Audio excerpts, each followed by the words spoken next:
मैं मुश्ताक राहत इंसाफ एक्सप्रेस बिहार पर आपका स्वागत है। पिछले 5-6 दिनों से सोशल मीडिया और मुख्य धारा की मीडिया पर जितन सैनी हत्याकांड की चर्चा आम है और यही समाचार पिछले 5-6 दिनों से बिहार में सुर्खियों में है। हमारे साथ अमिताभ कुमार दास जी हैं, जो आंदोलन से जुड़ा बड़ा नाम है और ज्वलंत सवालों पर बहुत ही निर्भीकता से प्रतिक्रिया व्यक्त करते हैं। सर, जितन सहनी हत्याकांड को आप किस नज़रिया से देखते हैं? देखिए, दर्शकों को मालूम होगा ये पूरा मामला भी 2-3 दिन पहले की ही बात है। जो पूर्व मंत्री हैं बिहार के मुकेश साहनी, उनके पिता जितन साहनी थे, उनकी बहुत निर्ममता से हत्या कर दी गई। बहुत जघन्य हत्या हुई है। दरभंगा जिला में एक बिरौल थाना क्षेत्र है, वहीं सुपौल गांव है, उसी अपने पुस्तैनी गांव में रहते थे और उनको बहुत धारदार हथियार से काट के मार डाला गया। तो ये जो खबर थी, ये मतलब समझिए राष्ट्रीय सुर्खियाँ ये खबर बनी है और राहुल गांधी तक ने ट्वीट किया है और पूरे देश में इसकी चर्चा हुई। एक तो इसलिए कि वो बहुत जघन्य हत्या है, दूसरी इसलिए कि एक मतलब पूर्व मंत्री के पिता के साथ जब ऐसा हो सकता है तो आम आदमी कितना सुरक्षित है। इस पर बिहार में मतलब एक बातचीत शुरू हो गई है और उसके बाद विपक्ष काफ़ी हमलावर है, होना भी चाहिए, हमलावर लाजमी है सवाल उठना जब जो चीफ मिनिस्टर हमारे हैं इतना मतलब सुशासन का ढोल बजाते हैं कि जीरो टॉलरेंस से हमारा क्राइम पर तो फ्री है, क्या हो रहा है। उसके बाद देखिए पुलिस पर बहुत दबाव पड़ा, एक एसआईटी का गठन हुआ, पुलिस पर बहुत दबाव पड़ा रिजल्ट देने का, और पुलिस ने अपने हिसाब से दावा किया है कि इस केस का खुलासा हो गया। और उस खुलासा में एक काजिम अंसारी नाम के एक छोटे मोटे मतलब दुकानदार को पकड़ा है पुलिस ने और कहा है कि इसका कुछ लेन देन का झगड़ा था जितन साहनी से। वो पैसा लगाते थे सूद पर, इसको 1.5 लाख रुपए दिए थे और ये सब बातें हुई हैं और कहा गया कि उसी विवाद में इसने मार डाला है। और पुलिस का दावा है कि इसने अपना जुर्म कबूल भी कर लिया है और पुलिस अपनी पीठ थपथपा रही है कि वाह बहुत जल्दी हमने कर दिया उद्भेदन वगैरह वगैरह। अब देखिए, व्यक्तिगत रूप से मैं इस पुलिस का जो इन्वेस्टिगेशन है, जो तफ्तीश है, उससे बहुत ज़्यादा मैं संतुष्ट नहीं हूँ। इस तफ्तीश में बहुत सारे छेद हैं, बहुत कमियां हैं और ख़ुद इनका मुकेश साहनी का बयान आया है कि वो भी पुलिस के इस थियरी से बहुत संतुष्ट नहीं है। उनका तो यहाँ तक कहना है, मैं उनका इंटरव्यू देख रहा था, उन्होंने कहा कि मेरे पिता तो कभी सूदखोरी करते ही नहीं थे, सूद पर पैसे लगाते ही नहीं थे, वो गरीबों की मदद करते थे लेकिन सूदखोरी नहीं करते थे। उन्होंने इस पर भी सवाल उठाया कि लाल संदूक के अंदर जो कागज़ मिले वो कागज़ मीडिया में कैसे वायरल हो रहा है, वो पुलिस क्यों लीक कर रही है। उन्होंने इस पर भी सवाल उठाया कि अब तक हथियार क्यों नहीं बरामद हुआ, हथियार क्यों नहीं बरामद हुआ। जिस हथियार से, मान लीजिए एक बात मैं दर्शकों को बताता हूं कि यदि इसके काजिम अंसारी की निशानदेही पर वो हथियार बरामद हो जाता किसी खेत से या कहीं पर उसने फेंक दिया होता तालाब किनारे कहीं पर, तब भी एक बात मतलब बिंदु से डॉट जुड़ता, वैसा कुछ नहीं हुआ। और मुकेश साहनी ने एक और बड़ी बात कही कि उन्होंने कहा कि डीजीपी भी हमारे गाँव आए, डीआईजी आए, सब लोग आए, लेकिन किसी ने मेरा बयान दर्ज नहीं किया, यानी मुकेश साहनी का बयान नहीं दर्ज किया। तो इसको भी मैं पुलिस की चूक मानता हूँ। इसलिए मानता हूँ क्योंकि देखिए, मुकेश साहनी तो मृतक के बेटे हैं ना, जिसका कत्ल हुआ उसके बेटे हैं, तो उनसे तो पुलिस को पूछा जाना चाहिए था कि भाई आपके जो पिताजी आपसे बात करते थे, फ़ोन पर बात करते थे या मुलाकातों में बात करते थे, तो क्या कहते थे कि फल्ला आदमी से मेरी जान को खतरा है, इसने मुझे धमकियाँ दी है, ये इससे मेरा झगड़ा चल रहा है। उनका बयान तो महत्वपूर्ण होता ना, वो तो उनके बेटे ही थे, उनका बयान नहीं लिया जाना भी पुलिस की एक चूक है। और खुद मुकेश साहनी ने बताया, इंटरव्यू में मैं सुन रहा था कि ये जो काजिम अंसारी हैं ये तो रोज़ाना मेरे पिताजी के साथ 4-5 घंटे बैठते थे। तो यदि किसी गांव देहात या कहीं भी कोई आदमी आपके साथ 5 घंटे बैठेगा तब तो आप उसको पारिवारिक मित्र मान सकते हैं। ऐसे ही थोड़े कोई आदमी जाके किसी के घर रोज़ाना बैठ जाएगा। तो देखिए, ये जो केस हुआ है, इस केस में पुलिस ने हड़बड़ी बहुत दिखाई है क्योंकि एक पलटू राम का दबाव था कि भाई जल्दी से कुछ करो। पलटू राम को भी कोई जितन साहनी से मतलब नहीं है, उनको विधानसभा में टेंशन हो गया है। 36% अत्यंत पिछड़ी जाति का जो वोट बैंक है ना, उसका टेंशन हो गया है। नीतीश कुमार को लग रहा है कि कहीं जितन साहनी मर्डर केस से मेरा वोट बैंक ना बिदक जाए, वो ना भड़क जाए, तो इसलिए पूरा दबाव में थे। उन्होंने मुकेश साहनी से फ़ोन पर भी बात की और लेकिन देखिए, पुलिस ने तो अब काजिम अंसारी को जेल भेज दिया और पुलिस अब खींच खाच के चार्जशीट भी कर ही देगी। लेकिन ये जो केस है सबूतों के हिसाब से बहुत कमज़ोर केस है और ये अदालत में नहीं टिकेगा। अदालत में क्योंकि देखिए, और उन्होंने कहा है कि पुलिस ने कहा है कि काजिम अंसारी ने जुर्म कबूल कर लिया। अब मैं दर्शकों को बताता हूँ कि पुलिस के सामने जुर्म कबूलने का 0 महत्व होता है।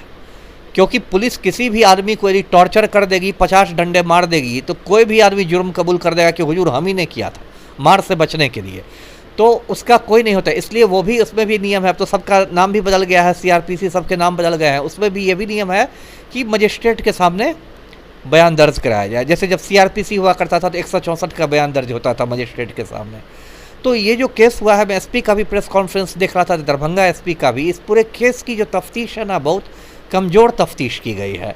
और इससे देखिएगा आपकी काजिम अंसारी को 2-4 महीने में ज़मानत मिल जाएगी, और कन्विक्शन की तो इसमें संभावना नहीं के बराबर है। कन्विक्शन का ये मतलब हुआ कि कोर्ट उसको गुनहगार मानने से इनकार कर देगा, क्योंकि वो कोर्ट में तो जाके बोल देगा जीतन साहनी का जो कथित जो हत्यारा है काजिम अंसारी, वो या उसका वकील तो कोर्ट में बोल देगा कि हुजूर इसकी तो इतनी पिटाई हुई कि इसने कहा कि हाँ हम ही ने मारा है, तो जुर्म को कबूल करने वाली बात ही ख़त्म।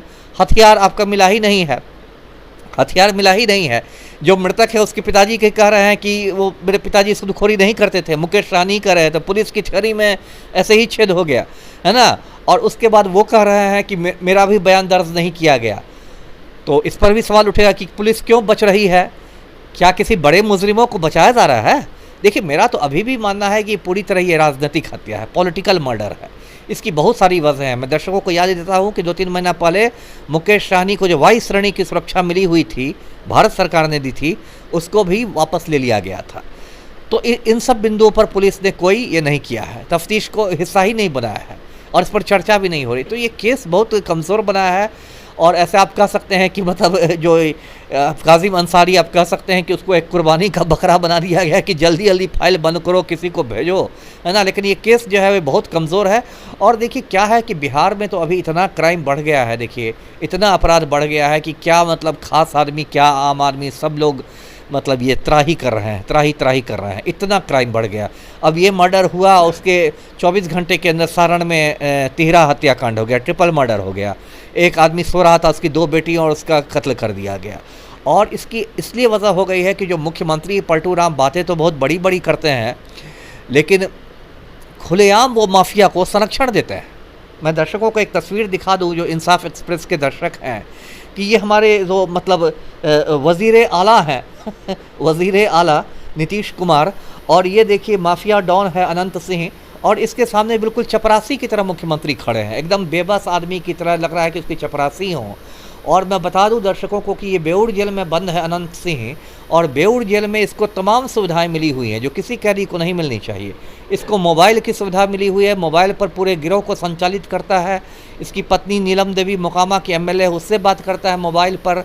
और बिहार में किसी ऑफिसर की औकात नहीं है इसका मोबाइल जब्त करने की, ना तो चीफ सेक्रेटरी की औकात है, ना होम सेक्रेटरी की औकात है, ना DGP की औकात है। और यदि अनंत सिंह की बात हटा दे तो आनंद मोहन की बात की जाए। आनंद मोहन जो एक सज़ा याफ्ता खूनी था, जिसको सुप्रीम कोर्ट ने उम्र कैद की सज़ा सुनाई थी, गोपालगंज के DM का खून कर दिया था। दर्शकों को पता होगा कि पिछले साल आनंद मोहन को जेल से बाहर कर दिया गया, और उसके लिए बिहार सरकार के कायदे कानून बदल दिए गए, इसलिए क्योंकि पलटू राम को लगा कि आनंद मोहन को छोड़ देने पर राजपूत वोट बैंक में हमारी सेंधमारी हो जाएगी। तो जब राज्य का मुख्यमंत्री इस सियासत की इस पर गिर जाए, इतने नीचे पायदान पर आ जाए कि वो कोई वोट बैंक में सेंधमारी करने के लिए एक सजा याफ्ता खूनी को निकालने लगे जेल से बाहर, तो बताइए बिहार के क्या हालत होंगे। और अब पलटू राम मीटिंग खेल रहे हैं। कल एक हाई लेवल मीटिंग बुलाई गई, उस पर भी सवाल हो रहे हैं, क्योंकि जो 2 उप मुख्यमंत्री हैं भाजपा कोटे के, उसमें से कोई वहाँ नहीं पहुँचा। उस पर भी लोग सवाल उठा रहे हैं कि ये सरकार में क्या तालमेल है कि मुख्यमंत्री मीटिंग बुलाते हैं, उप मुख्यमंत्री उसमें मौजूद नहीं रहते हैं, है ना। और उसमें आंकड़ों की बाजीगरी की जा रही है, ये दिखाया जा रहा है। DGP साहब दिखा रहे हैं कि नहीं, अब तो बहुत सारे केस कम हो गए हैं। केस तो कम हो ही जाएंगे, सारे थानेदार दर्ज करना बंद कर देंगे तो केस 0 हो जाएंगे। उसके हिसाब से सर बिहार में जंगल राज है या मंगल राज?